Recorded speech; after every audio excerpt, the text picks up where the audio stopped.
Hey guys, welcome back to another Algebra 1 lesson. We're going to look at adding and subtracting polynomials.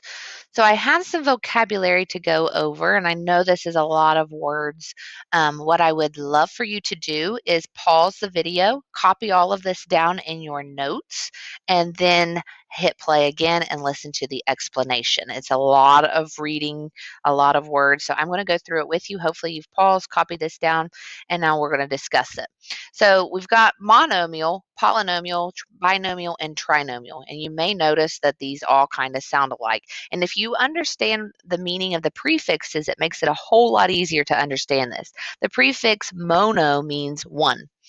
And the prefix poly means many. And of course, think of a bicycle has two wheels. So binomial means two. And trinomial means three. So in the grand scheme of things, what does that mean? Well, a monomial is just one term.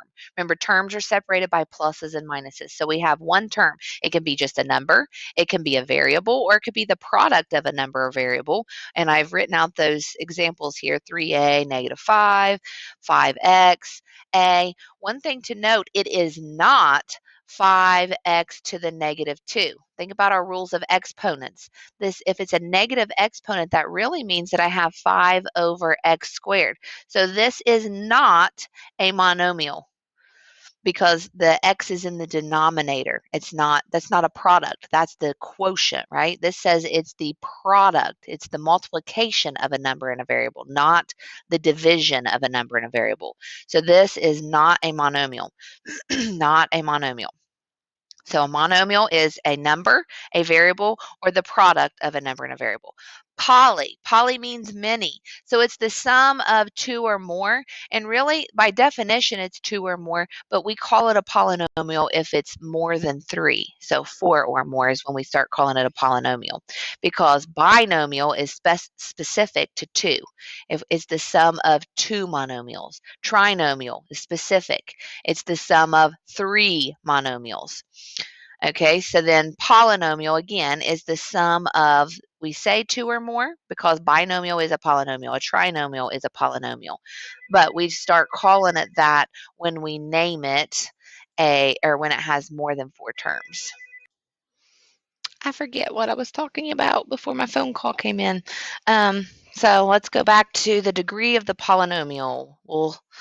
Or the degree of a monomial. The degree of a monomial is the sum of the exponents of all of its variables. For example, monomial is, we have this monomial 4xy squared.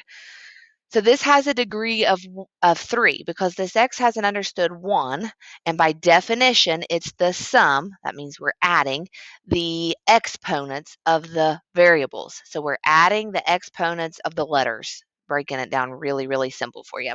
So the x has a variable of 1, or has a exponent of 1. The y has an exponent of 2. We add 1 plus 2 together.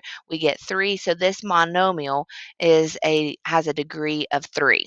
If we look at 4x cubed y squared, again, we're adding together the exponents on the variables. So we don't care about the 4. It has an understood exponent of 1, but we don't care about that because we're only looking at the exponents on the variables. So 3 plus 2 is 5. Okay, moving on to the next one, the degree of a polynomial.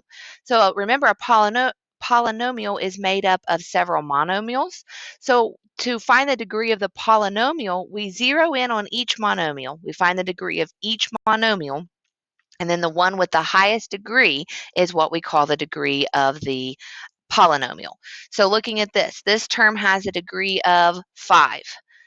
This term has a degree of 4, and this term has a degree of 4. So we go with the highest. The highest is 5. So this polynomial has a degree of 5. And to write a polynomial in standard form, we put the terms in order from the greatest degree to the least degree. So they go in descending order, 3, 2, 1, none, or 4, 3, 2, 1. The exponents in order by exponents from greatest to least. And again, the leading coefficient, our last definition here, is the coefficient of the first term when the polynomial is written in standard form.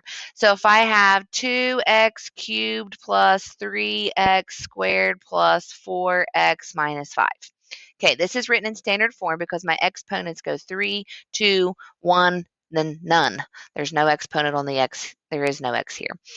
So looking at the leading coefficient is it's the number in front of the variable of our first term. Leading coefficient.